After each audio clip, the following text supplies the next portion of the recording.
Hello, everyone, and welcome to Blogging Theology. And today I'm delighted to talk again to Professor Ovamir Anjum. You're most welcome, sir. Assalamu alaikum. Alaikum assalam wa rahmatullah. Thank you for having me. It's great to have you back. For those who don't know, Ovamir is the Imam Khattab Endowed Chair of Islamic Studies at the University of Toledo in the USA, and he obtained his PhD in Islamic history.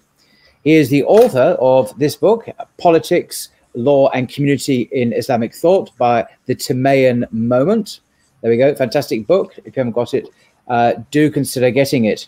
And he's also the founder of the excellent Ummatics Institute, which I will link to in the description below. Do have a look at that. Very active intellectual organization, very engaged with issues in the world today. But today, on this podcast, we're going to be talking, inshallah, about the Constitution of Medina. Now, the Constitution of Medina, as it's called, is a document dealing with tribal affairs in Medina during the lifetime of the Prophet Muhammad, upon whom be peace, and form the basis of a multi-religious state under his leadership. Many tribal groups are mentioned, including the Banu Najjar and the Quraysh, as well as many tribal institutions such as blood money, ransom, alliance, and clientage. Now, the name, the Constitution of Medina, is arguably misleading, as the text did not establish a state as such. The name has been coined by modern historians, whereas source texts just describe it as a document, sahifa in Arabic. The text was recorded by Ibn Ishaq, amongst others, though how they encountered the text is unclear to us. Nevertheless, it is widely accepted as authentic, and this is the subject of today's podcast. So over to you, Professor Ovamir Anjum. Thank you. Thank you very much. So I'm going to talk about the Sahifa of Medina, or it's also called the Kitab of Medina, or in Arabic, Dustur al-Medina, as a translation of the word constitution. And you know, it's a very interesting document in its own right, and as I will explain, that it is on the whole considered an authentic document. Yet at the same time, it's a paradigm-breaking document in a number of ways, and it has been used in modern Muslim scholarship and the reformist side, folks who have been interested in finding justification for the modern nation state in Islam. I will argue in my forthcoming book and in another article that I have published recently with Islamic Law Journal of Islamic Law at Harvard, which also came out, and we may talk about that in the future, that this document, in a sense, has been this crucial moment in which the modern Muslim thought brought in and justified the modern nation state. And in a sense, so much of our discussion in the modern world among historians and scholars of Islamic law, obviously, we know Wael Halak's famous thesis in The Impossible State, which Imam Tom Fakini has spoken about at length with you. Fascinating stuff. But how Muslims got around, and how did Muslim scholars justify this new arrival, this new entity called the territorial state? So that's one theoretically interesting problem, and I will argue that the Sahifa had a key role in that. And then the idea of religious pluralism is often justified using the Sahifa. And I have argued here and elsewhere, and in the article that I will discuss today, that is published by the Yaqeen Institute in 2021, that the pluralism, meaning or rather I should say plurality, not pluralism as an ideology, but plurality of religious traditions living under Islam is absolutely beyond questioning. As a historian and as a student of Islamic law and Islamic Aqidah, there is no question among Muslim scholars that starting with the Prophet sallallahu alaihi wasallam, peace be upon him, Muslim scholars, Muslim rulers, Muslim societies, whenever Muslims were in power, they always tolerated and accepted the existence of non-Muslims, particularly the people of the books, Jews and the Christians, but also using analogy, other people like Zoroastrians and then the Hindus. So basically non-Muslims were for 14 centuries always lived and sometimes thrived and flourished under Islam in the way that there is no such tradition in almost any other great civilization in the world today, certainly not in Europe, right? And Europe's Christian experience has been quite monolithic, and that's why the idea of tolerance is associated with secularism in the way that it is not in Islam. So I give this disclaimer because as I am critiquing perhaps some interpretations of the argument, I do not want that spirit of the document and the generosity of the spirit that it reflects on the part of the Prophet Muhammad, peace be upon him, and Islam as a religion should not be lost. But it has been used by some modern scholars, very influential modern scholars, to justify secular sounding or secular leaning or secularizing modern states, which I will argue was not the case or the intention with the document. Similarly, another way in which the document has been used is almost to the opposite extreme. That is, the first, it has been used by some reformers to justify constitutionalism and democracy, and by others to justify authoritarianism. And it is when it became sort of a contested terrain, precisely because it does not have historical and traditional depth in this particular use, it became very easy to abuse for people. And that's the real reason why I began several years ago my study of the document. But in this instance, in our episode here today, I want to focus just on the text of the document, the history of the document, which is fascinating and very interesting and tells us something deeply interesting, both about the Prophet's society, upon him be peace, and the way that it was, the terms that are used to express that world. Okay. So just to clarify, at the moment we're mainly looking at, as you say, the text itself, its authenticity, its provenance, etc. And perhaps in a subsequent podcast, we'll be looking at the contemporary reception, interpretation, the hermeneutics around that, around the so-called Constitution of Medina. So this is hopefully will be a two-part episode, two episodes in fact, but just establishing, as we said, the translation, the commentary, the meaning itself of the text in the first instance, because this is actually really an important point to establish this. It's not a dry academic exercise, because this has been questioned, that it has been disputed itself. So your view on this is very much to the point, really, I think. Thank you very much. God willing, we will, inshallah. I'm looking forward to our subsequent conversation. So you will see that in the title, and this is a little pedantic point for my undergraduate viewers and others.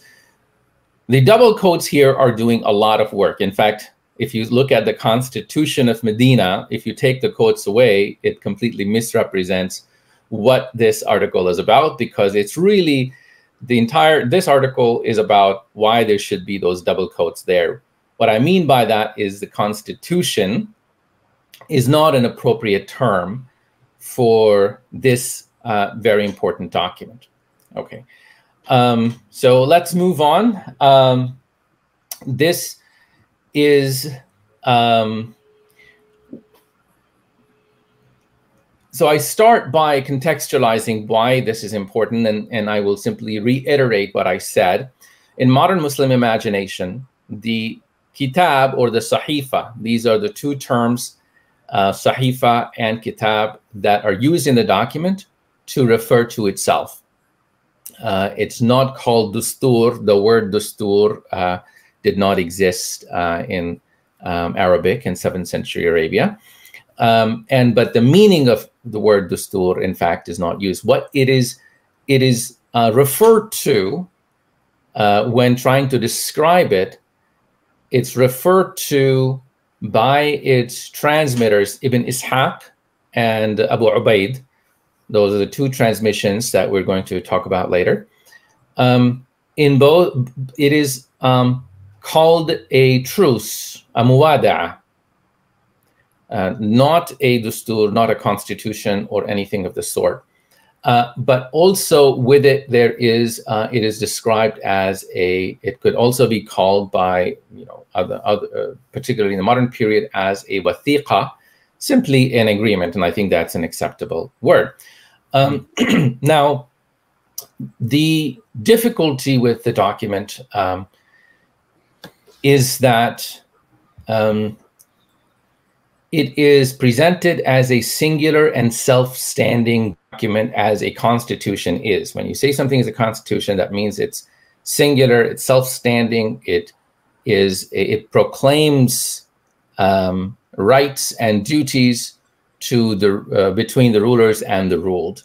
And as we will see, this document is not that. It is in fact a peace treaty between the Prophet and the believers, the new community of believers that is being formed in Medina, and the Jews of Medina. And at least one could argue that there are two parts to this treaty. And so the first part is with the believers, with only one mention of the Jews in one clause. And then the second part is primarily with the Jews of Medina. All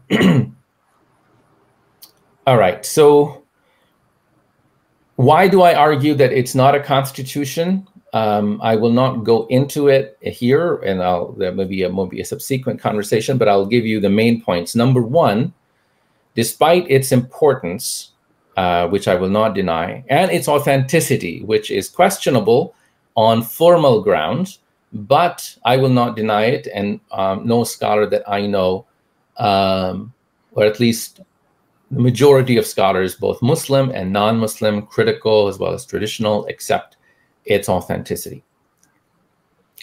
But what I am going to question is whether it's something like this can be called a constitution. And then you might ask, why is it so important to make that clarification?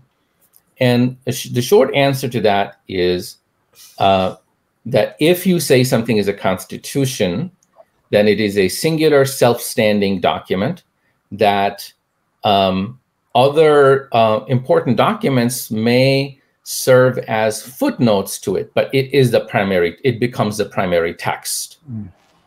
What we find in Medina throughout the seerah of the Prophet ﷺ is that the first reference where the Prophet speaks of the authoritative text, if you will, is always the Quran and not a sahifa, whether it's a matter of what we might call politics or society or so on and so on. Number two, this document is not mentioned in any of the important disputes later in Medina, where one would expect that a document like a constitution would be recalled and used as a reference.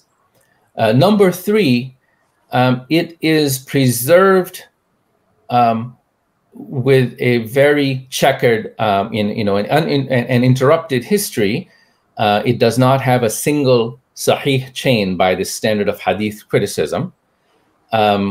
Ibn Ishaq gives no chain whatsoever, no isnad, no chain of references. And Abu Ubaid gives a chain, but it is considered weak by the scholars of hadith. And so we don't have a single sahih chain. Number 5, a document of this stature, if it were a constitution, one would expect that there would be numerous narrations, because people would, it's not very hard to memorize by heart. If the companions, they memorized the Quran, and if people used it in their disputations, it would be easily, it would be memorized and transmitted, and people would talk about it. But we don't see that kind of reference in the literature. And number 6, and perhaps in some ways this is the most important point, this document is composed in early Medina. There's some dispute whether it's in, it's before Badr or after Badr or Uhud, the battle. So either in the 1st or 2nd or 3rd year of the Hijrah of the Prophet.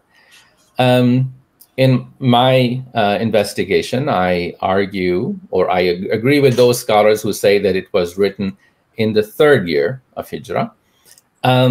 But many of the aspects of this are either confirmed or overridden or abrogated in the Quran and Hadith later. So this means that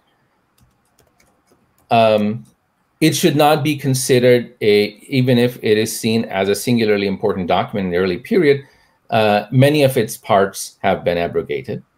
And finally, the final point about it is that what does a constitution do when we use the word in the modern sense? It limits the rights of the rulers.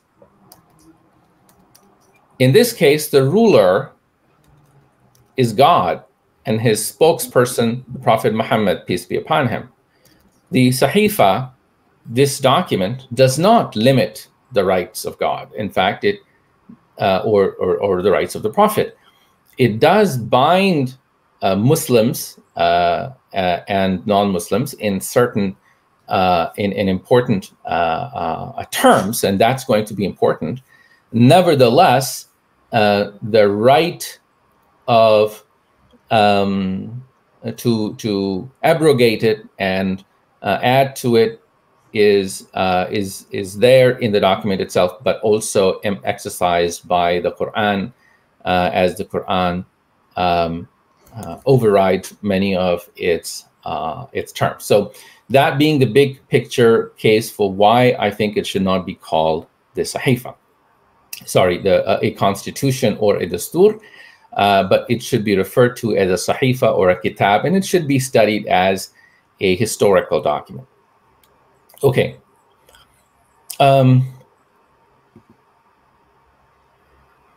Now, let me say something about the bodies of scholarship around this document. Before the 1970s, this document was well studied, and even afterward, in 3 different traditions. One is, of course, the classical Muslim historical tradition, which is extremely diverse, but the best of it is the most meticulous scholarship that you'll find on any subject in an Islamic tradition. And so you find a long tradition of commentary on the text, its preservation, its authority, its meaning. So that's the classical Islamic tradition. Then you have what we might call Orientalist tradition. In this case, I don't use the word in a pejorative sense, but simply that Western scholars have long studied this document, and there are 4 or 5 major studies and several minor studies, each of 4 or 5 major translations of the text in different European languages, at least 3 different English translations. And the most recent, and I think a definitive study, has been done by Michael Lecker, who is an Israeli scholar, and who has published the most thorough study compiling all earlier translations and Western commentaries on the document, as well as classical Islamic tradition. And I will use that book as one of the references, particularly for the text, because it actually compares the various texts of the document.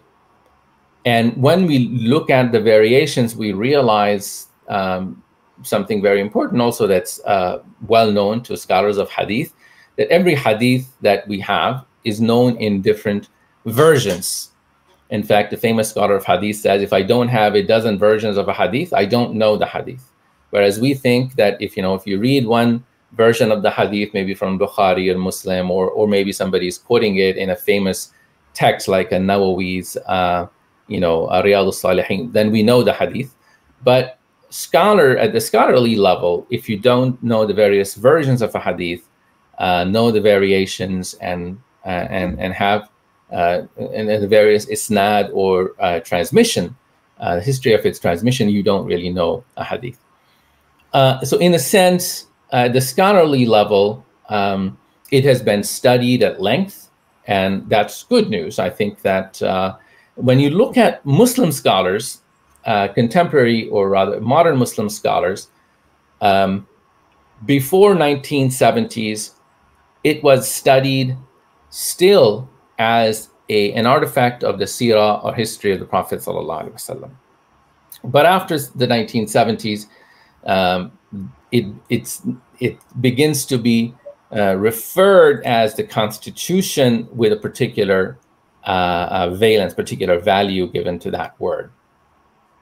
And a new kind of scholarship emerges among Muslims, which goes as far as saying, and I'm going to quote here from a famous scholar, modern scholar who was alive.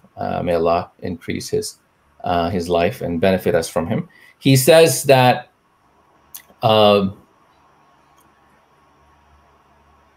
this constitution of Medina is the foundation of rights and duties. If anything in classical fiqh agrees with it, we will accept it. But if it disagrees with it, we'll reject it. So what this means is that he is making the Sahifa the foundational text to which the entirety of Islamic tradition becomes a footnote. So that is, in my view, even though the intention of that scholar was to center the notion of rights and plurality of traditions and so on, and to praise, in a sense, this document of the Prophet, but it also, in my view, deeply distorts how Islamic tradition works.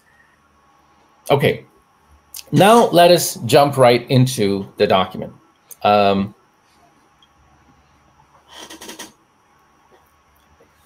When the Prophet, peace be upon him, arrived in Medina, he made a treaty with the Jews of Medina. No scholar, classical or modern, that I'm aware of, disputes that. However, at some point, he also wrote that treaty down. Whether that happened at the same time or later is disputed. And we have some reports, hadith reports, that talk about, Sahih hadith reports, authentic reports, that talk about the writing of that treaty. But we don't, though that hadith doesn't give us the content of the treaty. So if we say that the hadith that is referring to a treaty being written down is in fact referring to this treaty, if we make that jump, then we could comfortably argue that we have a history of of when and how this treaty was written down. But that is a jump. And the reason for that is that this treaty, or what we are calling treaty, was not necessarily one document, a single document. From its wording, and when we analyze it, we can in fact see that it is 2 or 3 or 4 documents, and it's possible that it is a live document in which the treaties, if a new treaty is made with a new tribe, a tribal group in or outside Medina, then that clause is added to the treaty at the end, which is why it is sometimes there is repetition. The same tribal group is added to the treaty twice, for example, and there is more than one occasion when there is repetition, which would make sense if there is initial treaty made and then that group reneged somehow and then it's added back again and so on. So that would explain why the document reads the way it does. Okay. Another point about this is, as I said, it's a paradigm shifting or complicating document because everybody agrees on its authenticity without the isnad. So, you know, if we recall the hadith critical method, which is at the very, at the heart of Islamic authentication process, that you have to have complete isnad for a document to be considered, for a statement of the Prophet ﷺ to be considered authentic, and a hadith is considered authentic or not authentic on that basis. However, in this case, even though we don't have an authentic isnad, most scholars consider it authentic because of its internal references, internal structure, its language. And so this means that a Muslim jurist, a faqih, could come and say that I cannot take anything in this document to be authentic because I don't have an authentic reference to it. But most scholars will say that history and hadith should be treated differently. And this is a historical document. So I'll leave it at that. But this simply shows that there are different ways in which Muslim scholars authenticate a historical document compared to a hadith. Now,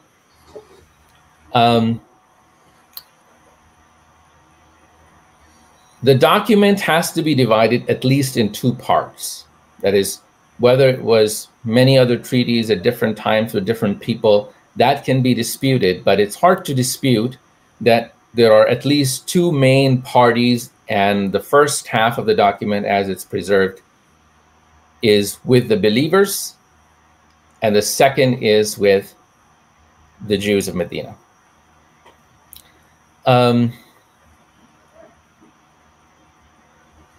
There are interesting references that if we interpret those references as referring to this document, then we get an interesting history. So for example, Al-Bukhari reports that Ali ibn Abi Talib, radiallahu anh, the cousin of the Prophet and his son-in-law, once said from his pulpit that, by Allah, we, that is the family of the Messenger of Allah, family of the Prophet Muhammad, have no book exclusive to us. Meaning the Prophet did not pass on any special secret knowledge to us. We have Allah's book and whatever is in this document, referring to a rolled up document that hung from his sword. Then he unrolled it, and in it were rulings about what sort of camels were to be given as blood money, that Medina is a sanctuary, that the people of the pledge of protection, dhimma, granted by any Muslim is one and the same, and the least of them in power or status, that is a Muslim, no matter what their status, they can grant dhimma or protection to a group on behalf of all Muslims, and the prohibition of violating it and of entering a client relationship with an ally of another believer. All of these particular clauses, which must sound to someone who's not familiar with the details of the seerah, these are strange kinds of things to be added, but of course, if you are a scholar of law, you would find all of these things really interesting and pertinent. But these are all terms that have to do with, one might say, jurisprudence and very contextual problems of what to do with blood money and how Muslims are interacting with non-Muslims and that sort of thing. It is not a document of theology or philosophy. Right. So now let me go on to a reading of the document itself. And I will stop at the major clauses of the document, and I'll be conscientious of the fact that we have at least two major transmissions of the document, one by Ibn Ishaq and one by Abu Ubaid. Both of these are important Sunni scholars, although Ibn Ishaq is, if you will, generally accepted by all traditions as an early figure, a transmitter. And I will mark the difference between Abu Ubaid and Ibn Ishaq. So I will give Ibn Ishaq's transmission, and for any variation, I will add Abu Ubaid's edition in angular brackets and Ibn Ishaq's in curly brackets. So all of this is on the Yaqeen Institute's website. But I want to point out the text itself. All right, so let's get started. This is a kitab. That's the beginning of the Sahifa. This is a kitab, which means that the text refers to itself as a kitab, as a writing simply, from Muhammad, the messenger of Allah. Now, what's interesting is that the messenger of Allah, it is added by Abu Ubaid, but it's not there in Ibn Ishaq.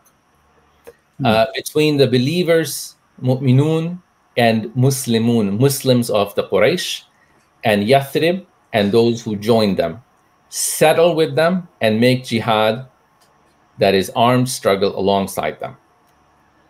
Okay, very important clause.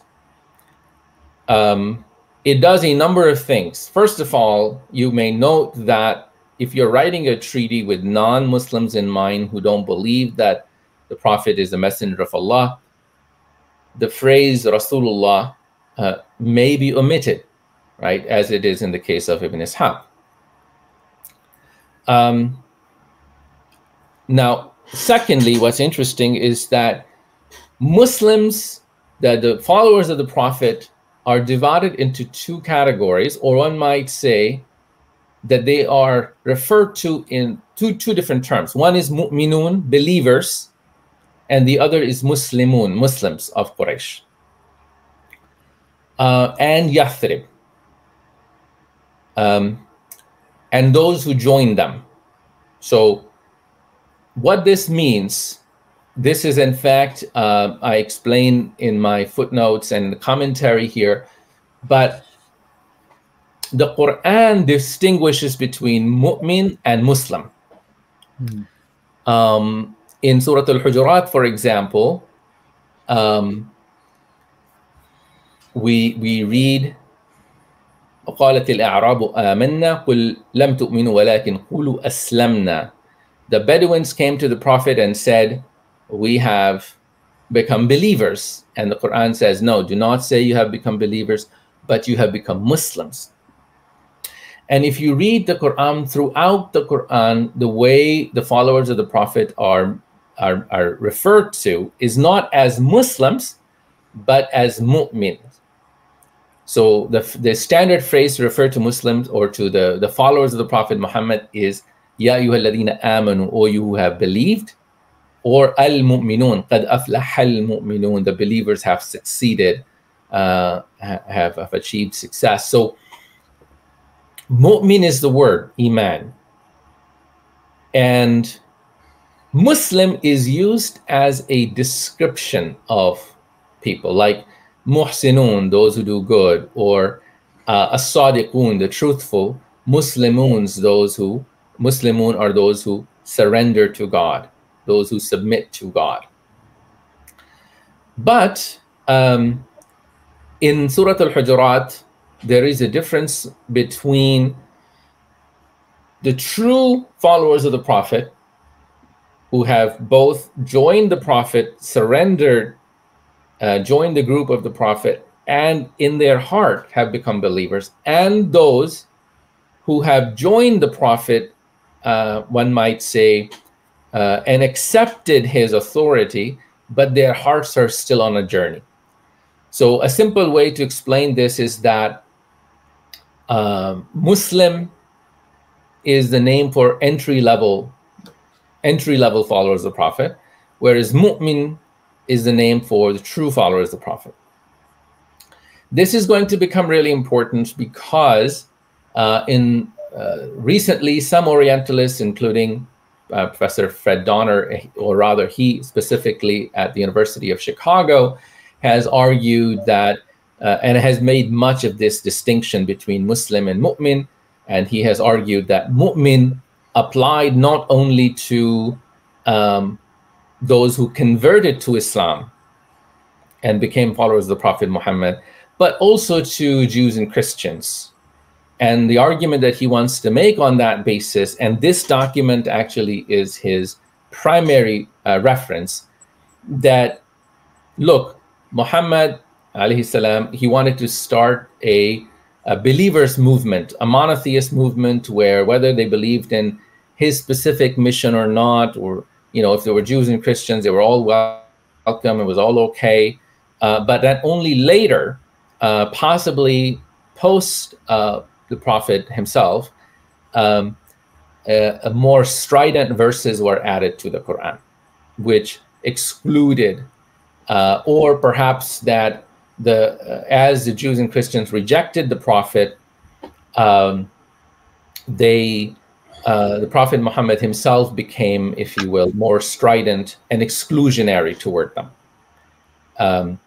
This thesis has been soundly rejected by both Western scholars, a number of leading Western scholars and critics, and as well as Muslim scholars. But nevertheless, I wanted to point out that how these simple differences in words can actually play an important role in interpretation. And it's important for Muslim scholars and students, serious students of the Seerah and of Islam today, to in fact pay attention to history and pay attention to words. Okay. Another thing you will notice right off the bat is that there is the word jihad there in the opening clause. That is, the Prophet, starting in Medina, is engaged in a struggle against Quraysh, those who have expelled him and persecuted him and are his enemies. Now, this document starts as a document that says, look, this is the community of the believers and Muslims. Why are believers and Muslims mentioned separately? I guess I failed to mention why they're mentioned separately in this document. That's because all the followers of the Prophet, those who are in Medina and fully dedicated to Islam, and those who are with whom the Prophet is making alliances, those who are on the margins, possibly the nomadic tribes around Medina, who have not fully joined Iman or faith, but they are allies of the Prophet and believe in the Prophet and accept to give up their idols, they are all part of this treaty. And so the Prophet is emphasizing them. Later in the document, it will refer to just as the believers. But jihad means that this is belonging to the Prophet's group, meant joining his struggle. Second, the second clause, and this is again a very important clause, إِنَّهُمْ أُمَّةٌ وَاحِدَةٌ مِّن دُونِ النَّاسِ. They are one people to the exclusion of all other people. You will notice that there is no variation in that clause. Both of our sources report the same exact phrase. So what does this say? It has the word ummah, a key word, and exclusion, dunin nas, exclusion, to the exclusion of all other people, which means that the Prophet, even though, as he's going to go and make treaty later in this document with the Jews, and we will see not only the Jews, but the mushriks of Medina, This document is also interesting because it refers to those Arabs of Medina who had not yet converted to Islam, but they were not Jews. So they were Arabs.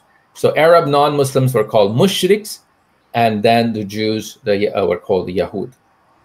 It's going to make treaty with both of them, a treaty of peace, a treaty of mutual rights and respect, but it first begins by defining the believers, the followers of the Prophet. All of those people who are mentioned in the first clause are an ummah. Okay.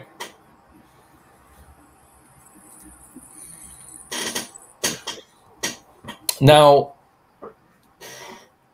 if you have any question or comment, Paul, please go ahead. Yeah, and jump. I do, but I'm going to hold back for a moment. But thank you for the invitation. Okay.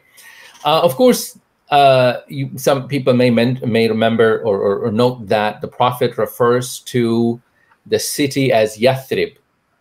Yathrib was the old name of the city, and the popular tradition is that the word Yathrib meant a house of grief or something, because there was a lot of war and illness there. But ever the name or the origin of the name, it was called Yathrib. And as the Prophet came into the city and sort of established it as a city, before that it was not really a city with a center and a government and some kind of coherence. It was a settlement. And with the Prophet, it becomes a city. With the Prophet, it becomes a Medina.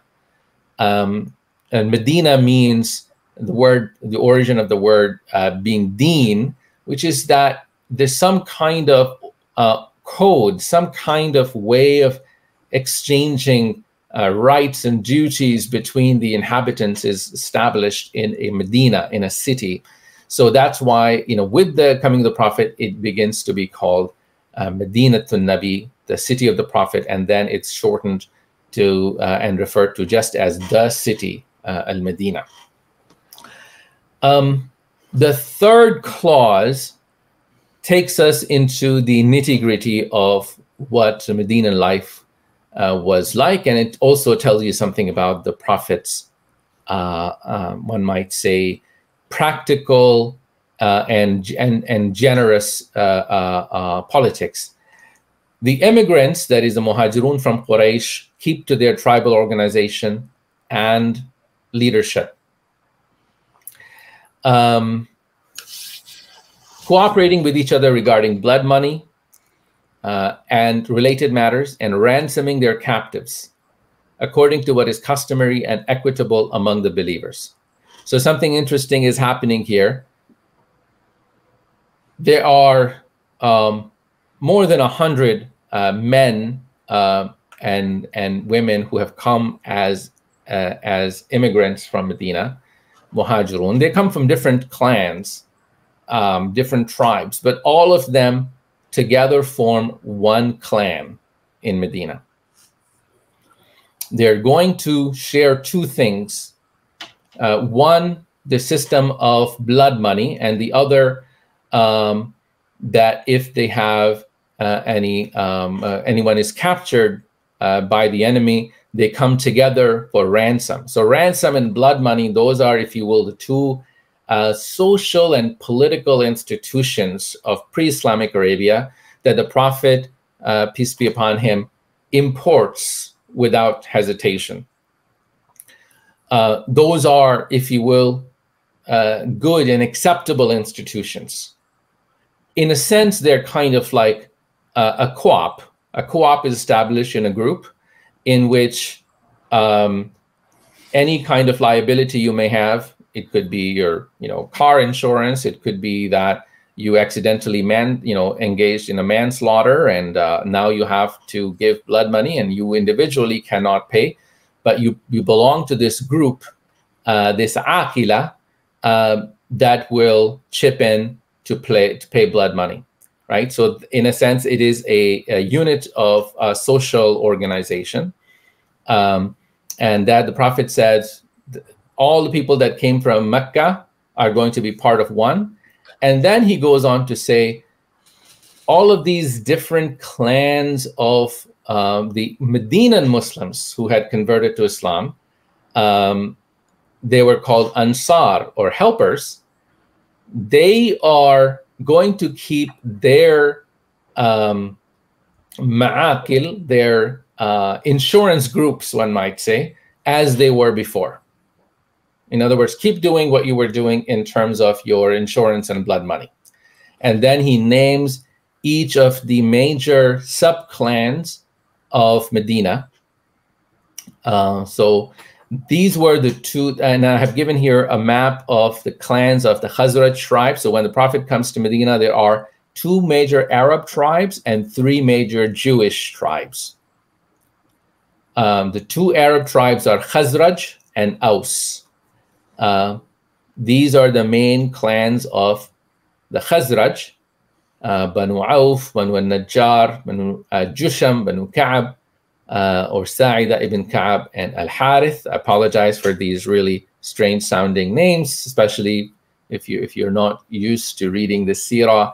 And I know a lot of people read Sirah and skip over these names. And later you realize, you know, as you go dig into it, that knowing these names and who belongs to them and their politics is in fact quite important. The other tribe is the tribe of Aus. And these were the clans. It was a smaller but more relatively wealthy or wealthier of the 2 tribes. So how many people, sorry, how many people are we talking about in these tribes? We're talking thousands of people, hundreds of people? Great question. So I will give you a rule of thumb, because we can get into, I don't want to get into the woods because that can be complicated. The demographics of Medina is actually very interesting and important. Because you called it a city, so I know I'm being anachronistic and so on, but if I think of a city today, I'm thinking of, you know, Paris, Berlin, New York. Now, obviously, we're not talking about millions of people. We're talking about what today perhaps we would call towns in terms of demographic size, I mean. But even so, what kind of population figures are we speaking of, do you think? Yes. Remember that Aristotle said if a city is more than 10,000 people, it should be split up. There should be no more than 10,000 people living in a city. So that's the sense in which I use the word polis, or city. But yes, you're absolutely right. This is a very, very different type of place, and we would consider it a village.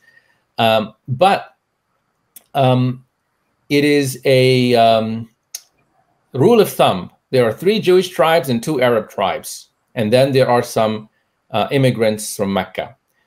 Each Jewish tribe has about 700 fighting men. Right. Right. And the number of Arabs is roughly double the number of Jews. If you apply these rule of thumb, that means you have about 2,000 Jews, about 4,000 Arab fighting men, and then a couple of hundred Muslim immigrants.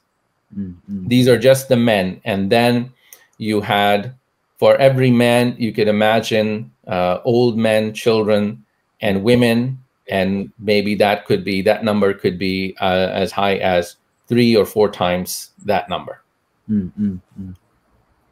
Right. Okay. Okay. So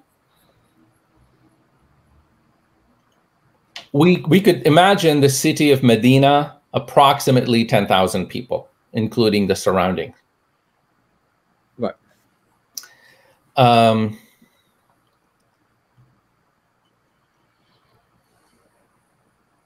And again, these are, I want to say always, it's important that these are approximations. Okay, so an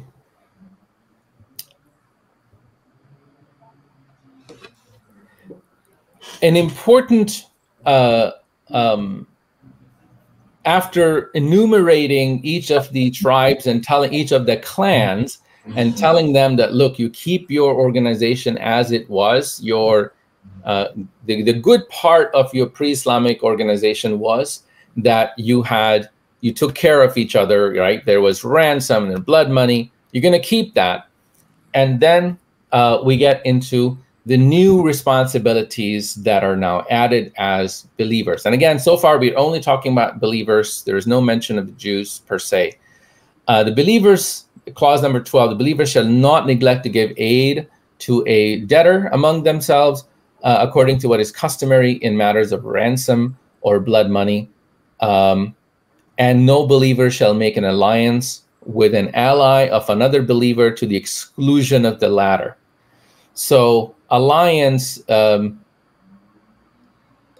is an important social institution, and if an alliance is made, if I have an ally, maybe a smaller group settled with my clan, and we had this relationship of alliance and mutual dependence, another believer should not come and make an alliance with that group and benefit from that group to the exclusion of me. That would be considered a kind of betrayal and undercutting the existing social relations.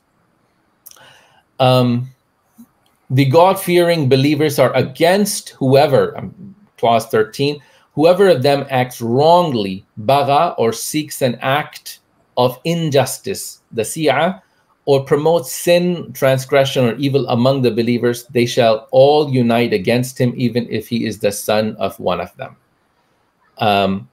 So tribal favoritism is ruled out here. There's a sense of a standard above and beyond their own status as believers that they're held to, even if they are the son of one of them, as it says. This is a very important point. In fact, what you have here is a very sophisticated balance between two things. The Prophet does not say tribes do not exist, clans do not exist, right? He could have said that's it. The believers are a band of believers, and the old ties do not matter.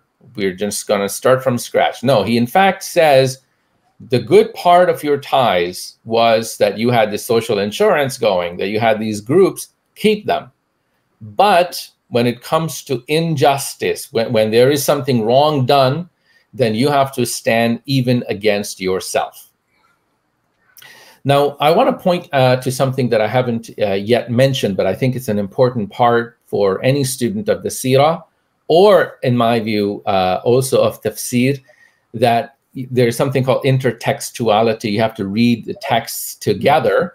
And you will find that many of the things that are mentioned in this document are there in early Medinan surahs. And if you want to understand the full meanings of those words and concept, you have to refer to them. So, for example, the very second clause that we read, "Innahum ummatun wahidatun min dunin nas," they are an ummah to the exclusion of all other people. You find in Surah Al-Baqarah, which is the Mufassirun, the exegetes, scholars of the Quranic interpretation, agree that is in early Medinan surah. Similarly, Surah An-Nisa and Al-Ma'idah, these are Surah An-Nisa and Al-Imran and Al-Baqarah are early Medinan surahs. They would have been revealed around the same time as this document is written. And you actually find that many of these clauses find their equivalent or an explanation in the Quran. So about the clause about the ummah, إِنَّهُمْ أُمَّةٌ مِّن دُونِ النَّاسِ, Surah Al-Baqarah says, وَكَذَلِكَ جَعَلْنَاكُمْ أُمَّةً وَسَطًا. Thus we have made you this middle balanced nation, لِتَكُونُوا شُهَدَاءَ عَلَى النَّاسِ وَيَكُونَ الرَّسُولُ عَلَيْكُمْ شَهِيدًا, so that you stand in witness to all mankind, just as the Prophet sends witness to you. Which means that if you want to understand what this document means, you have to look at the Quran. And in order to understand the Quranic meaning, you have to look at this document. And you find there is in many cases, this document is simply translating the Quranic verses, simply rephrasing them. Similarly, here you find in Surah An-Nisa, the famous verse of justice, that you will stand in justice for the sake of God, even if it is against yourself or your parents. This verse is simply referred to and rephrased here.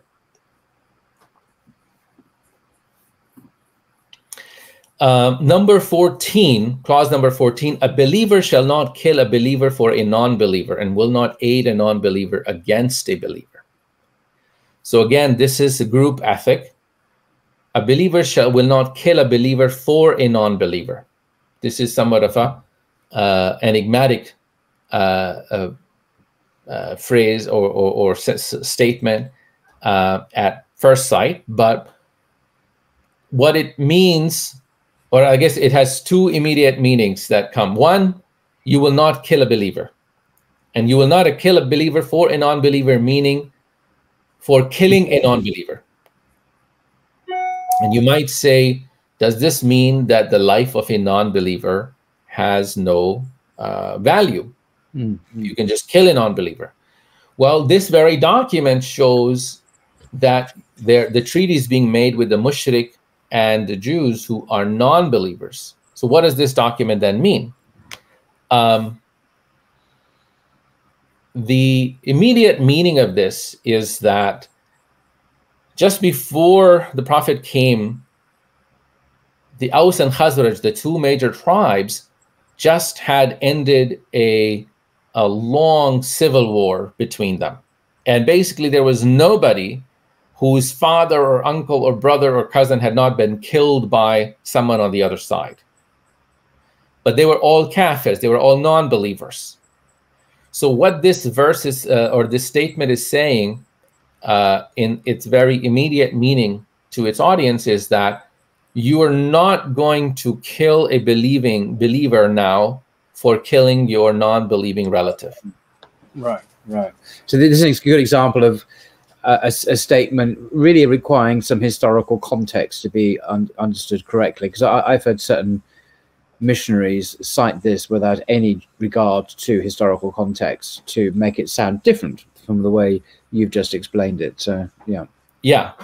So this actually remains disputed in its meaning among the jurists. The Hanafi jurists interpret it in the way that I did, and also many historians. And other jurists interpret that to mean that also the literal meaning applies, meaning that unless a non-believer has a dhimma, has a contract, or has been given a visa, an aman, that person does not have the same right as the believers in terms of life, because they are seen as hostiles. However, the Hanafis, which is, I would say, has been the legal system, the legal madhab for all of the great empires, and so they actually applied law both in the Abbasid and Ottoman periods. They say that the believers, the dhimmis, right? Dhimmis are here in the category of believers, even though dhimmis are non-believers, but through dhimma, through the contract of legal personhood that is given to Jews and Christians and anybody else who is given the dhimma, killing them. And we know this from other texts. So in short, this is this is to close the door to pre-Islamic, to Jahiliyyah style revenge killing. Okay. Now,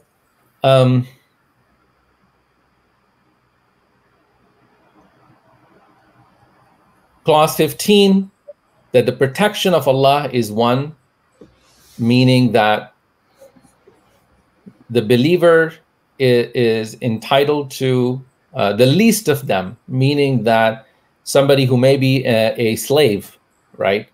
You had a Medinan community in which many of the believers were not free men. They were either outsiders, meaning they were Arabs, but they had been brought in outsiders either as slaves or servants. and many of them were slaves to non-Muslims, particularly the richest element of the Medinan society in terms of access to the best gardens and wealth were the Jews. So many of the believers, Muslims, were in fact either servants, they worked for the Jews as wage earners, ajir, or were slaves. But all of them could give protection, and in that sense, there is an equality of believers is established. The believers are each other's allies, mawali, to the exclusion of other people.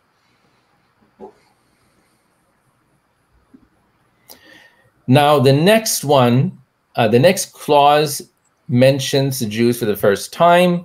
The Jews who join us as clients, man tabi'ana min Yahud, will receive aid and parity or favor, meaning that they will be treated in the same way.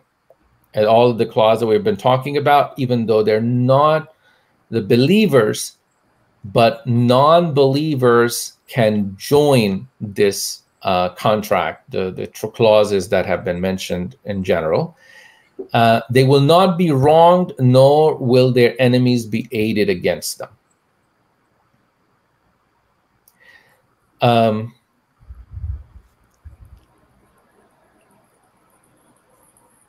Now, who are these Jews? That's a very interesting question. Starting with clause 24-25, we have a direct address to the Jews, but this clause is inserted in the believers clause, and it seems to me that the believers clause is the believers part of the contract addresses the believers and the Jews who are living in their neighborhoods. Because we have, if you look at the history of Medina, and you look or Yathrib even before, many Jews had relations with the Arabs. Sometimes those were tense relations, but also there was relationship of alliance. And the Arabs themselves were in this civil war, in this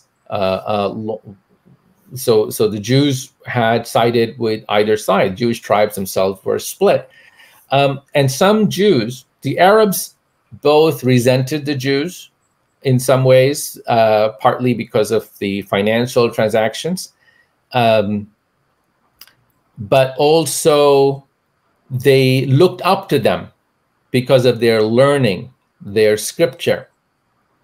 I like to think, sorry to interrupt, I like to think that the Jews, why are they even in Arabia in the first place? I like to think perhaps that we had those two cataclysmic events in AD 70 when the Romans destroyed the temple. They sacked Jerusalem. That resulted in an exodus of Jews. And then in the beginning of the 2nd century with the Bar Kokhba revolt, when a Messiah, fake Messiah, came along and tried to establish an independent Jewish state, that was crushed by the Romans as well. And the whole of that land of what might have been called Palestine, where the Jews lived, was excluded for the Jews. They were simply not allowed to live there anymore. And it was only with the Muslims centuries later the Jews were let back in, actually. So I tend to think that those two events, probably the second, led to the mass exodus of Jews around the Greco-Roman world, and obviously to Arabia as well. That's what they're doing there in the first place. I would imagine they are exiles from a place where the Romans excluded them. It was the Muslims, maybe ironically, in terms of today's world anyway, that actually allowed them back into Jerusalem in the 7th century, I think it was. Umar, wasn't it? I think one of the caliphs permitted them to return. They had been excluded by the Romans, and then the Christians, of course, afterwards also excluded the Jews from Palestine, but then the Muslims welcomed them back. And I'm trying not in any way to refer to contemporary events, but because this is over 1,000 years ago, of course. Yeah. No, you're absolutely right. Thank you for noting that. I did not talk about the history of these groups, although that's there in the articles, and I'm not going to go into it at length. But there is historical speculation among scholars of how the Jews came and the Arabs settled. There is one theory that Jews came precisely from greater Syria, as you have mentioned, Palestine. And the other theory is that they first settled in Yemen and then moved up from Yemen. So, but also based on the location of the Jews in Medina, who had the best locations, it's very likely that they came there first, and then the Arab tribes came and settled. So the Jews in Medina, the main tribes here being, this is Banu Qurayza, Banu al-Nadir, and where is Banu Qaynuqa? Banu Qaynuqa is not mentioned here, but Banu Qaynuqa is around here in the Central Valley. So those are the choicest places, particularly Banu al-Nadir and Banu Qurayza. This is where the garden, the date palm groves are. And then you had these other tribes that we have mentioned settled around them. And it is likely that the Arabs came first, Banu Aus, they got the best place, and then Banu Qurayza came. Banu Qurayza tended to be larger in number, but poorer Arabs. Okay. So, clause 17, the peace of the believers is 1. No believer will make peace to the exclusion of another believer in fighting in the path of Allah. However, peace must be concluded on the basis of equality and equity between them. No believer will go and make peace treaty with the enemies of the believers or another group among the believers. The peace of the believers is 1. So let's say a group is committing, let's say, aggression against one group of believers. Let's say they have ethnically cleansed them or are committing genocide. Other Muslims are prohibited from making peace with them.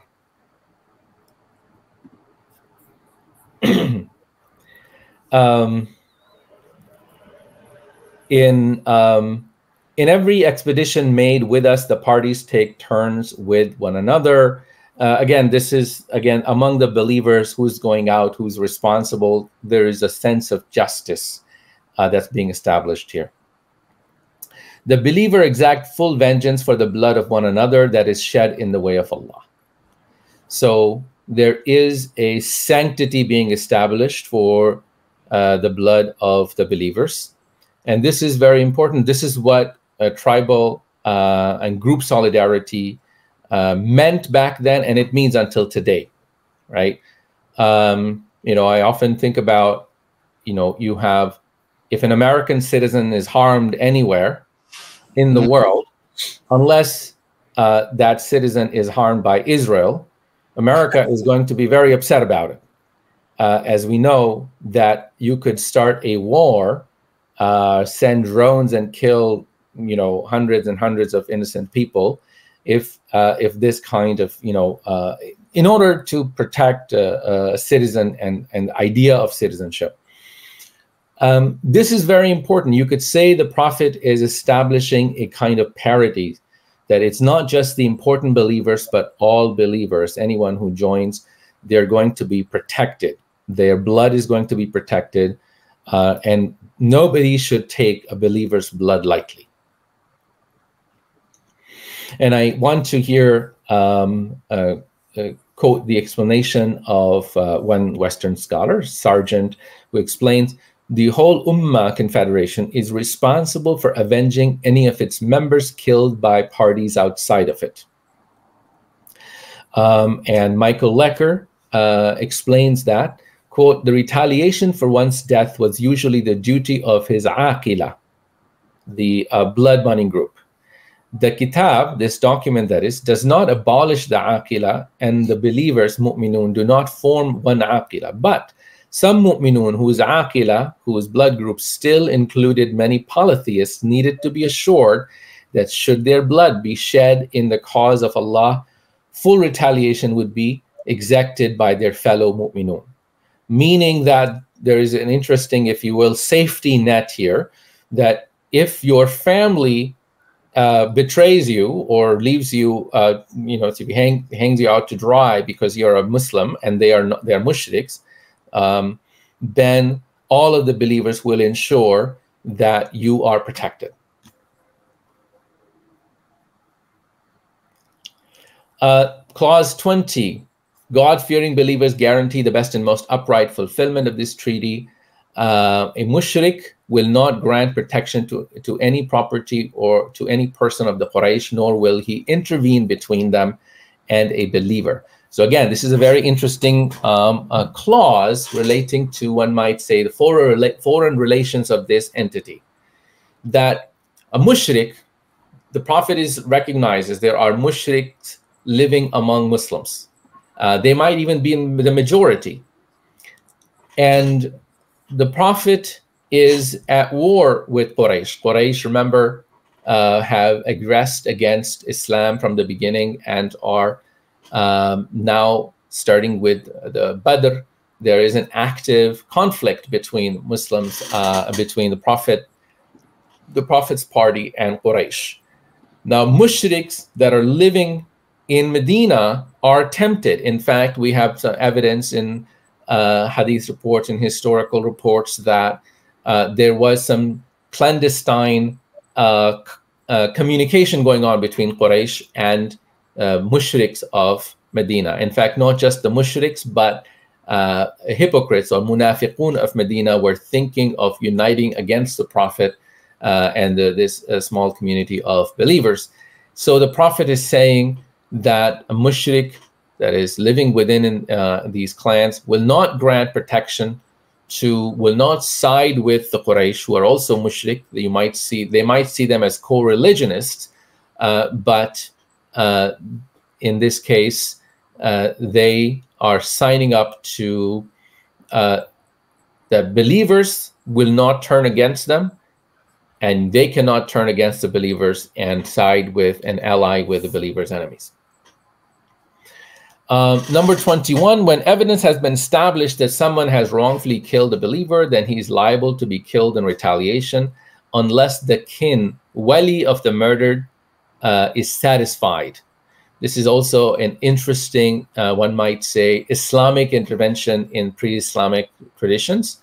Both Jews and Arabs had law of retaliation, but it's the Quran in Surah Al-Baqarah we read adds the element that it's possible to forgive, and if that forgiveness is given, then the wali of the murdered of the victim could come together to forgive the person who killed. But if that's not the case, then the punishment is upheld. It is not permissible for a believer who acknowledges what's in this document and believes in Allah in the last day to support a murderer. And another interpretation of the word muhdith is anyone who's committed a grave crime, or give him shelter. Upon whosoever supports him or gives him shelter is the curse of Allah and his wrath on the day of resurrection, and neither repentance nor ransom will be accepted from him. Clause 23, and this is the final clause of this, I believe, final or penultimate. Whatever you differ about shall be brought to Allah and Muhammad alayhi salam. So there is a slight point here that anything that this first group of people disagree about will be brought to Allah and the Prophet. And by Allah, of course, here simply means that the Prophet speaks on behalf of Allah. So can I just clarify who these people are? This is all the aforementioned tribes, including the Jewish tribes? No, that's a great question. They are those that are mentioned in the first clause, the believers. The believers, right? Yeah, right. So the Jews, for example, are not included in this particular clause 23, because obviously it's explicitly theological, religious dimension to adjudication there. Absolutely. So this is for the believers and those Jews who have been disconnected from their tribes and they're living as individuals that are mentioned in an earlier clause that we mentioned, right? This 16, they have joined us as clients. If they have joined an Arab tribe as clients, then this will apply to them. I see. Or it is possible that, you know, they may also go to their own adjudication. But this clause 23 is repeated later with Jews in particular in mind, in which what is said is that not all that you differ about, but what you cannot resolve among yourself. In other words, you go to your own adjudication, but if that cannot be resolved, then you will come to Muhammad alayhi salam. Can I just also ask at the, sorry, can we go back to that page again, clause 23, right at the bottom? There's a note. I can't quite read it because it's quite small. I think Bassam Zawadi for pointing this out. Yes. He's a presenter on blogging theology. Yes.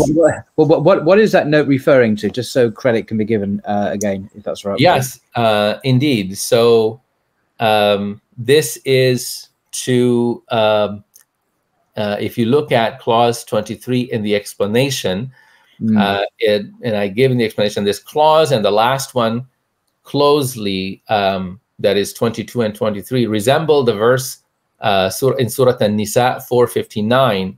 O believers, obey Allah and obey the messenger and those in authority among you. And if you disagree over anything, refer it to Allah and the messenger if you should believe in Allah in the last day. Yeah. This verse, again, as I said, generally, you have to read this document with the Quran, because I see it as the Prophet applying the Quran. And in this case, whatever you differ about shall be brought to Allah and Muhammad. This, and Bassam Zawadi pointed out, as I sent it to a number of friends and fellow scholars and students of Sirah, to give me comments on this this document, and partly because translating that document is a monumental task. I've translated Madarij al-Salikin, thousands and thousands of pages. This was harder than that, because it is, if one might say, early Arabic before it had been Islamicized and the words and the meanings had been, if you will, assigned proper meaning. So, for example, the word aql, you know, the word aql means intellect in post-Hellenistic Arabic. In Islamic tradition, aql came to mean just intellect, but here it means blood money. So again, there is there are basic words that have different meanings. Anyway, so go back to this. I sent it to a number of scholars and students, and Bassam Zawadi pointed out a number of very useful things, as did many other scholars, and I want to thank them all here, especially Bassam. Thank you for clarifying that.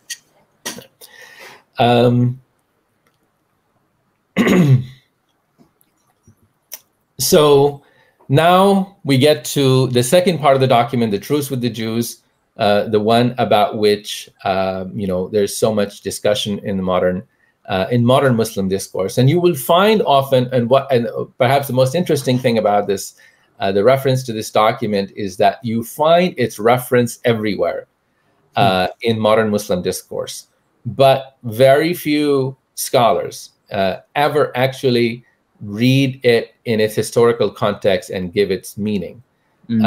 They simply refer to clause 25 as if it appears, you know, as a single self-standing clause that is used to refer to some kind of religious pluralism. And my point is that not so much that religious plurality is wrong or not addressed by the Prophet or not tolerated. In fact, even the word tolerance is something that can be disputed. Some scholars of Islam say that giving the rights to the dhimmis is not a matter of tolerance. It's not a virtue that Muslims have. It's a duty from God. So it's not a question of you tolerate or not tolerate. It's nothing to do with what you like and you don't like. It's part of divine law, just as it is part of divine law to not lie, not cheat, not deal in usury and interest. You have to give the dhimmis their rights and give them the right to adjudicate and live by their own tradition. So that's not a matter of simply an ethical virtue.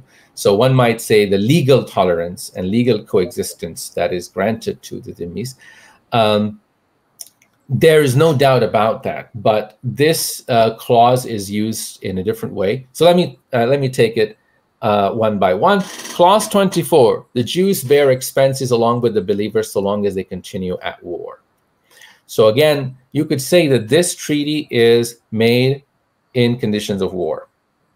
The Prophet is confronting Quraysh, who are a really powerful, much greater enemy than the resources of Muslims in Medina make them.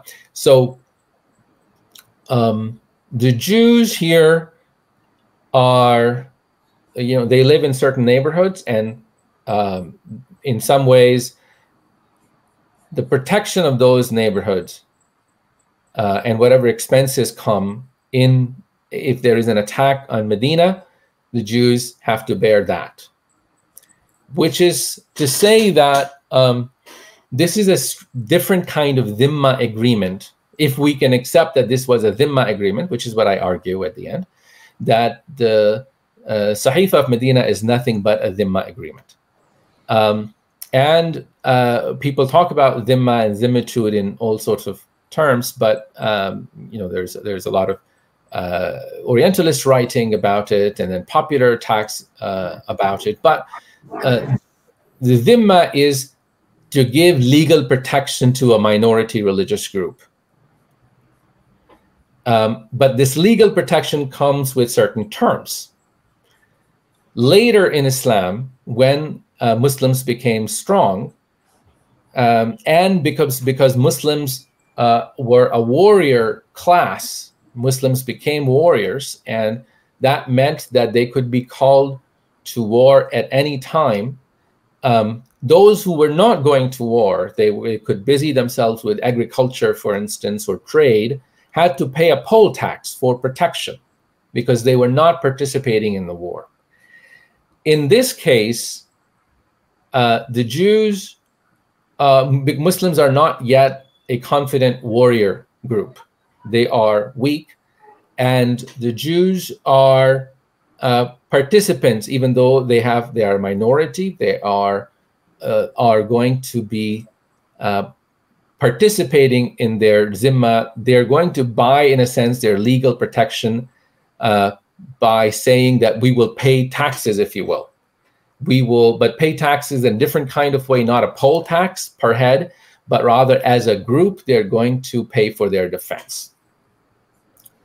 And some scholars use this clause to argue that the dhimma is not just poll tax or jizya, but in fact, it depends on the context and the kind of contract and so on.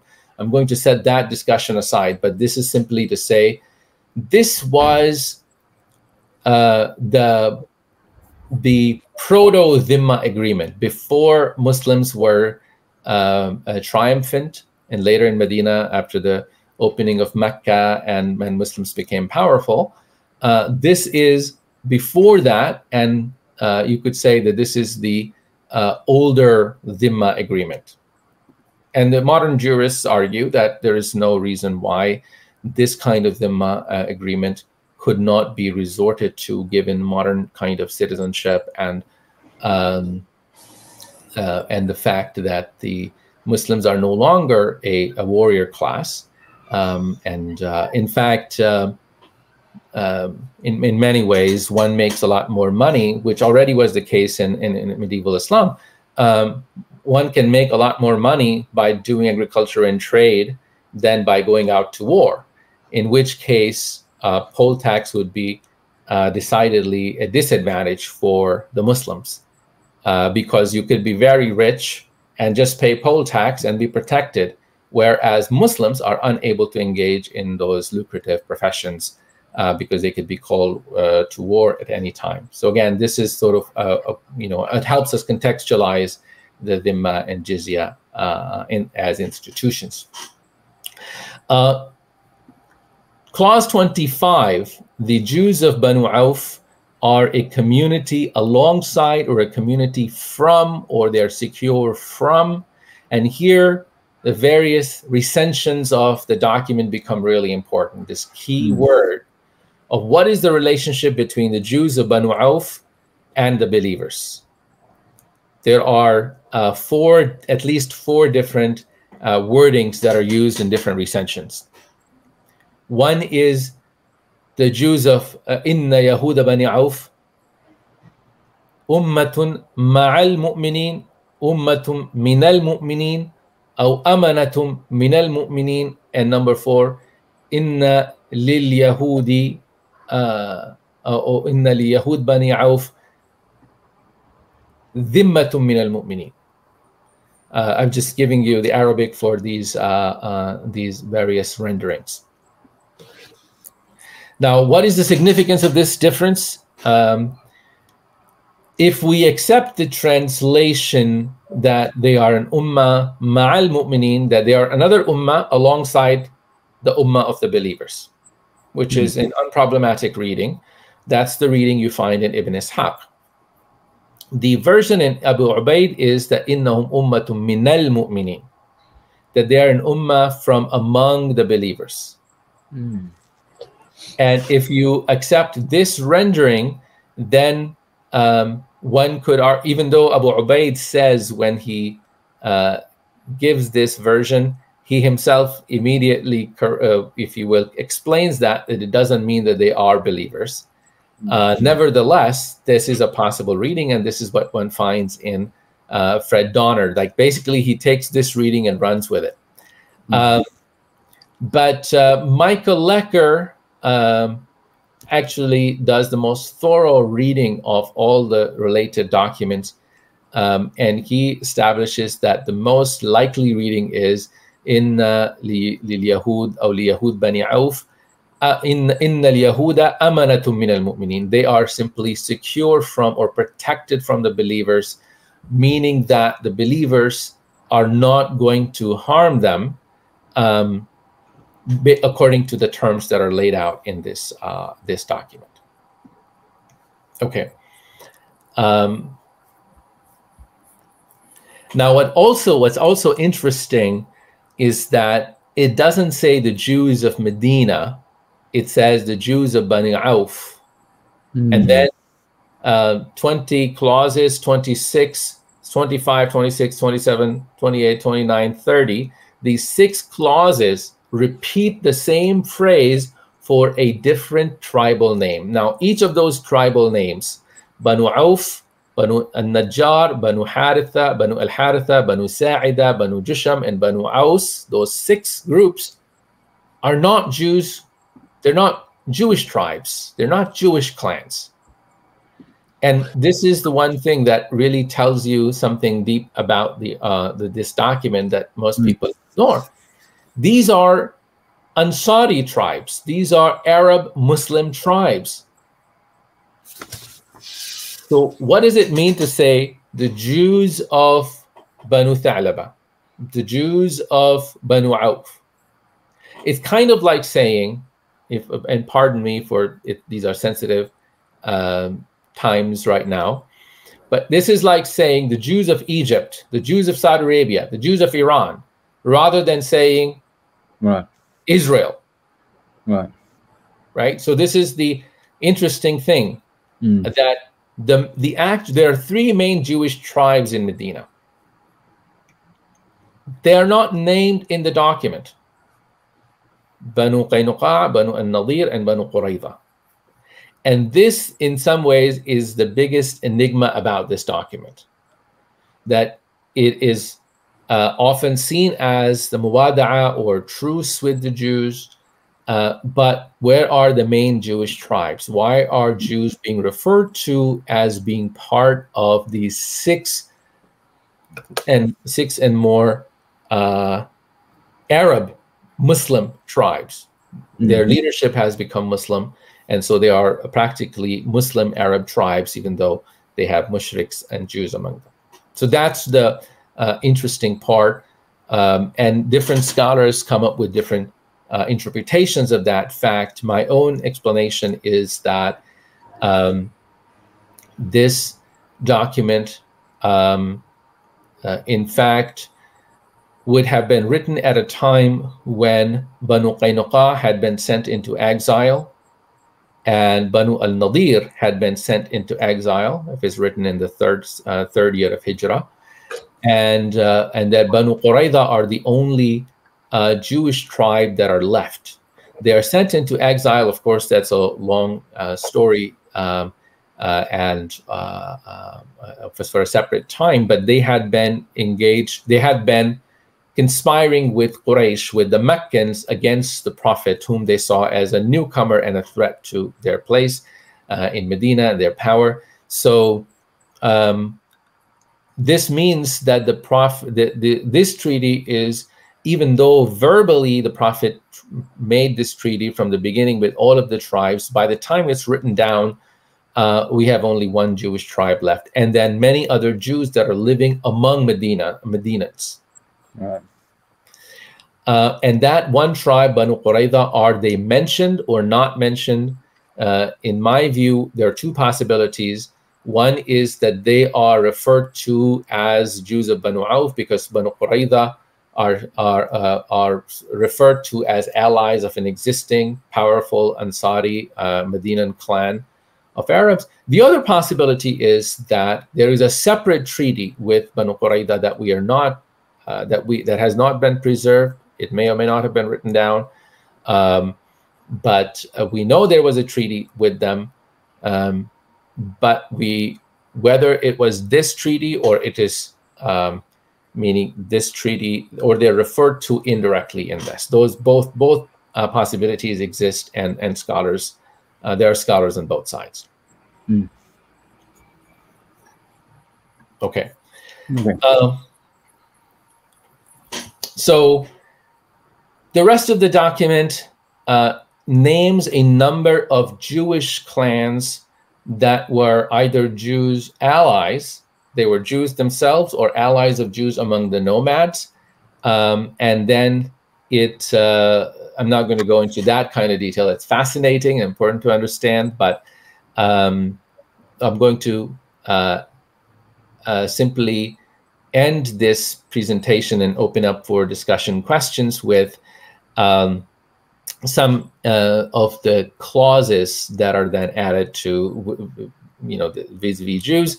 Number one, the nomadic allies of the Jews are on a par with them, meaning that whatever rights and duties are given to the Jews of these 6 Ansari clans are going to be applied to other allies of the Jews, the nomadic allies of the Jews.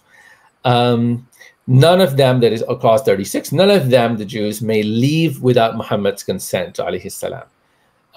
This is in Ibn Ishaq, there is a slight detail, a different detail, which is there is no refraining from retaliation for a wound. He who sheds blood brings it upon himself and his household, except he who has been wronged. Allah demands the most righteous fulfillment of this treaty. The idea that the Jews will not leave without the Prophet's consent. The word leave is ambiguous, and it's one of those difficult words for us to understand. What kind of leaving is it? Is it leaving that the Jews are not allowed to relocate outside of Medina? Does it mean that they're not allowed to leave as a military group outside without the leader's consent? That remains, in my view, a unsettled. But if he was invited to be as an arbitrator between conflicting tribes and so on, it seems odd that he would then have this sort of dictatorial power to prevent anyone from leaving if they wished. It didn't seem consistent with that original understanding of his role. I don't know. Yes, so that's quite a good reading and a possible reading. Muhammad Hamidullah takes it to mean to leave on a military expedition, whereas Lecker argues that it means to leave as in move out and relocate. And the latter may be more likely, and I think the interpretation you give is a third one. I'll have to think more about it, which is that to leave the treaty. Right. Yeah, anyway, yeah. 37, the Jews have their expenditure and the Muslims theirs. This again is an interesting clause because it shows that the Prophet is treating the Jews not as part of the Ummah, but the Muslims. Now, Muslims is used as a broad term for all the followers of the Prophet. Muslims have their expenditure, the Jews have their expenditure, meaning that there isn't like you could say, the internal affairs and one might say a measure of autonomy is sustained by the Dhimmi group, in this case, the Jews. The parties to this treaty will aid each other against whosoever is at war with the people of this document. So this is a very interesting document. This is the strongest phrase that creates a unity among the people. All the signatories of this document are, in a sense, treated as sharing this interest of defense. So shared defense. And not only shared defense, but goodwill. Between them is goodwill and sincerity. So Jews may not believe in the Prophet, even though that was his purpose, to call people to Islam, to call people to the truth, to call people to his truth, his truthfulness. But this is the very fascinating aspect, which again is confirmed in the Quran as well, that if they reject, then they still have, it's possible for there to be goodwill and sincerity and mutual offense. And righteousness is easier than sin. A man will not act unjustly toward his client, and anyone wrong will be helped. Number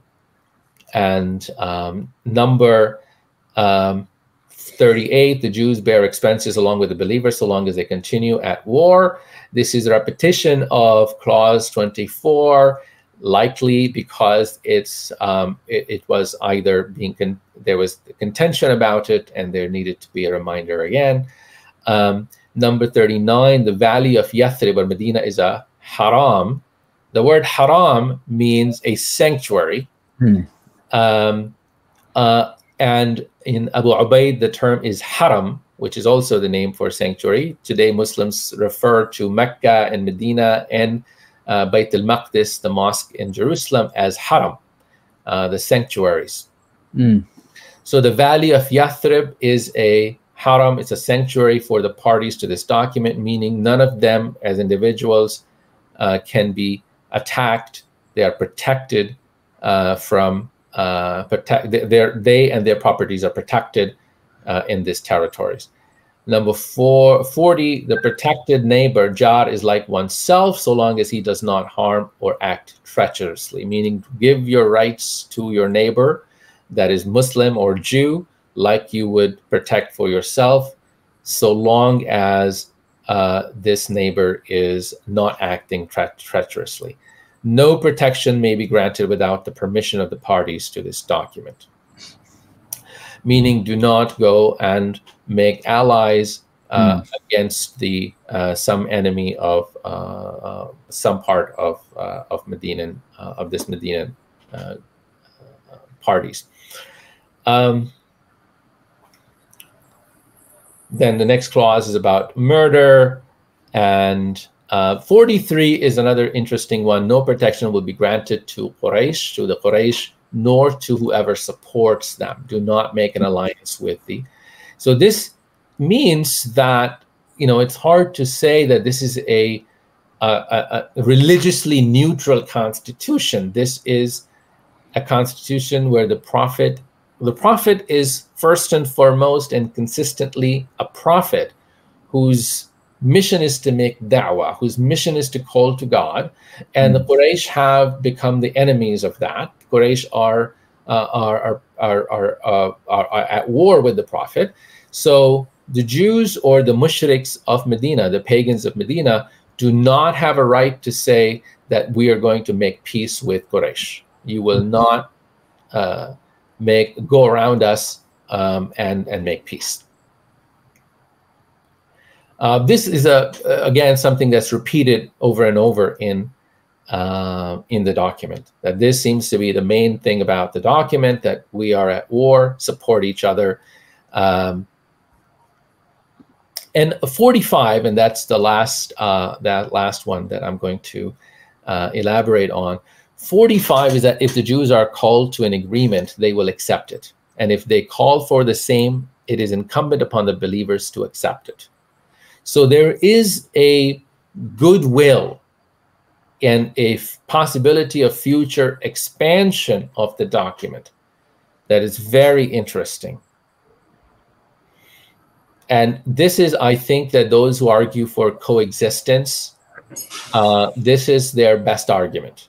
And I am completely in agreement with this interpretation, that this is saying that, look, so long as the other terms of and the purpose of the document is granted, other aspects, other areas of cooperation and commons may be added. The Muslims might say that, let us add to our shared defense, some other shared aspects. Let's say, today that might mean protection of the environment. It may mean common education. It may mean something else.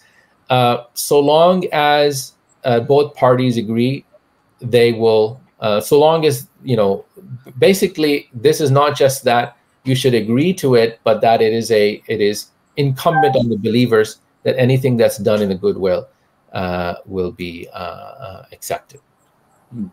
Okay. So that's the text of the document, and I want to finally just share this image of what a Jewish fortress in Medina would have looked like. This still stands in Saudi Arabia in Khaybar, which is where one big concentration of the Jews was. There's nothing like this in Medina anymore. But if we can use our imagination, most likely this making of these fortresses, which is called utum in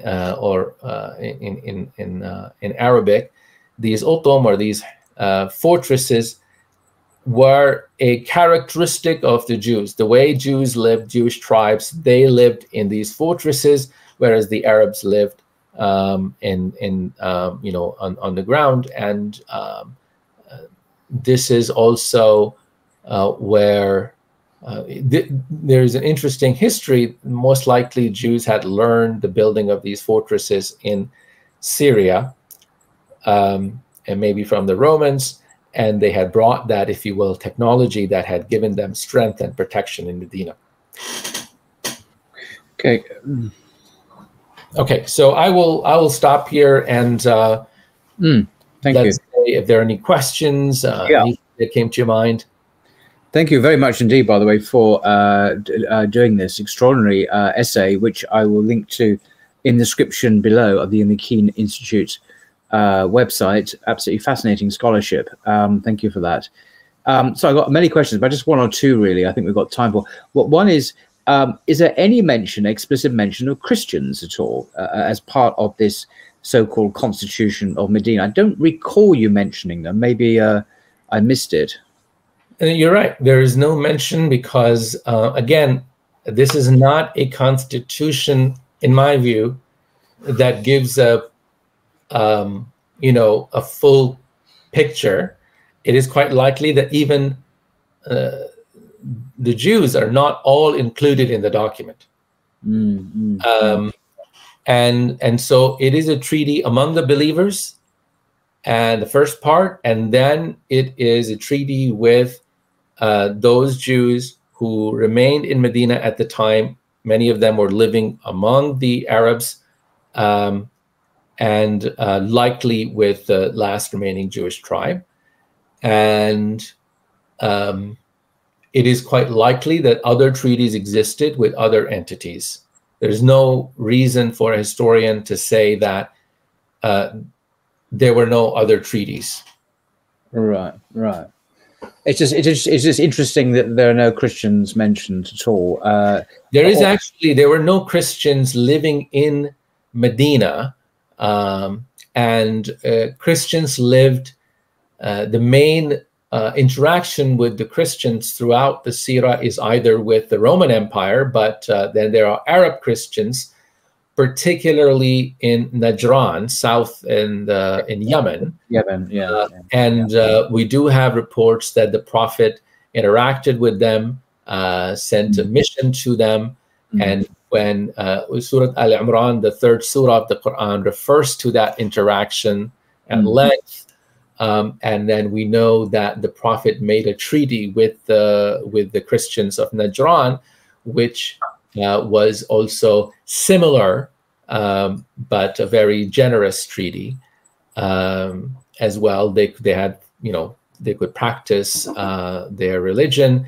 But what is interesting about that treaty is that the Prophet prohibits them from practicing usury or interest. So what scholars say about that it is possible for an Islamic government to prohibit certain harmful acts, even if a community sees, I mean, of course, Christians also prohibited usury, right? I was going to say they did it. They did it at that time, not so much today, of course, but then they did. Right. So that leads to interesting legal discussions about what a dhimma contract could be like. But anyway, the short answer to your question is they're not mentioned in this document. And the other thing, sorry, another question, if I may. So that there are three identifiable parties, very generally put. So there's the Muslims themselves, the believers. Then you have Jews, or some Jews, some Jewish tribe, and then you have the pagans or the polytheists and so on.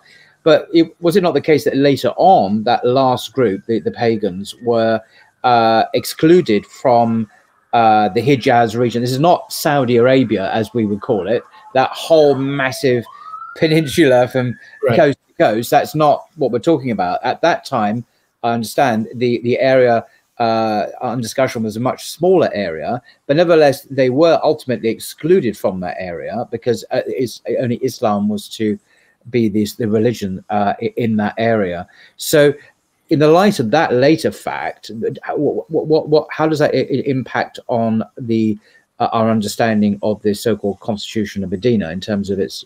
I know it's a question for the next episode, but anticipating that perhaps. Yeah. So I will actually not go into that in the next episode. We'll talk more about modern reception of it, which is fascinating and so well the fun and scandal is. If you want to, so you're absolutely right that the mushriks are excluded from, or mushriks are excluded from these treaties later in Surah At-Tawbah in particular, like which we know exactly when. That's in the year 9 of Hijrah, so that would be one example where that part of this Sahifa may be modified. I mean, it wouldn't be there's no contradiction here because this one doesn't make any treaty with the mushriks, but mushriks are precluded from this, certainly in Surah At-Tawbah later. But the idea of how, so there is a theory, there is scripture, and then there is practice. And one has to try to look at history, which is much more complicated, to see how scripture was understood. And one finds that in, there were Jews in Medina, and one also finds that in Arabia, there remain many pockets of mushrikeen. So as late as the 2nd century, we hear of interaction of Muslims. This is when the Muslims have conquered, all of Persian Empire and 2/3 of the Roman Empire and much of the world, from North Africa to. You actually have interactions where some people there exist some people to whom Islam has not reached, and they exist in Arabia. So I think we should think about the practicality of, the reach of the state, quote unquote, state or government at that time is very limited. And when they are being mentioned as, this is precluded, what is most likely meant is those who are going to threaten the prominent pagan tribes. But if people existed silently or within the tribes, it seems that in reality, historically, they were not interfered with. Right. Yeah. No, that kind of makes sense. Interesting. Very interesting. Okay, I won't go on and on because I think it's been a very full podcast. But thank you very much indeed, Professor, for this amazing exposition. Much food for thought. So many questions, some unanswered still, I think. But and the contemporary application of this is extremely juicy, as I put it. So I'm looking forward to that very much, because this is the whole point, isn't it? What does it mean for us today? How do we interpret this today? What does it mean for the Ummah, for Islamic governorship, governance today? And so on. And this is extremely pertinent to the world we live in. There are 2 billion Muslims in the world now, and most of us are crying out for justice and good governance in our lands. And so it can't be a more relevant discussion, I think. So very much looking forward to that indeed, inshallah. And so thank you very much, Professor, for your time and expertise. Really appreciate it. You're most welcome. Take care. Okay. Assalamu alaikum. Wa alaikum assalam wa rahmatullah.